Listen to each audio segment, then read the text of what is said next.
ჩვენ რა თქმა უნდა საზოგადოება არ გაჩერდება, ჩვენი სოლიდარობა არ გაჩერდება და ჩვენ მოვძებნით ახალ გზებს, როგორ ვუშველოთ ერთმანეთს, როგორ გავაძლიეროთ ერთმანეთი, ვერავინ ვერასოდეს ვერ დაგვიშლის, რომ ფული ავუკრიბოთ ერთმანეთს, ვერავინ ვერ დაუშლის ემიგრანტებს, რომ ფული გადმორიცხოთ ინდივიდუალურ ანგარიშებზე, თუ ფონდებს ჩაკეტავენ ადამიანები ხო რჩებიან, რომელთაც შეუძლიათ ამის შეგროვება და გადახდა. ეს რაღაცებს ართულებს, ცხადია, მაგრამ ამ დახმარებას ესე მარტო ფონდების დაკეტვით ვერ შეძლებით.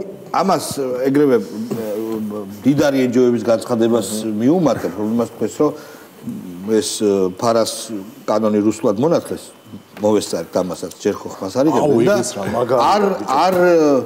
არ დავემორჩილებით. ანუ ფარას ზუსტი ანალოგი, რომელიც სიტყვით და წერტილმძიმით არის გადმოტანილი, ეგეც კი არის რუსული კანონიობა. უსუეჟესი ხალხია. ეს კვადრი ამბობ. ადობნი იდიოტიზმი. ეხლა გაიმეორეს კი ბატონო. ადობნი იდიოტიზმი, არის მარტო იდიოკრატიას ვიხსენებთ ხოლმე ხშირად. ნუ ანუ იქ არ არის 40-ზე როა ინტელექტის კოეფიციენტი საზოგადოებაში გაჩერებული, იქ არ ხდება ესეთი იდიოტები.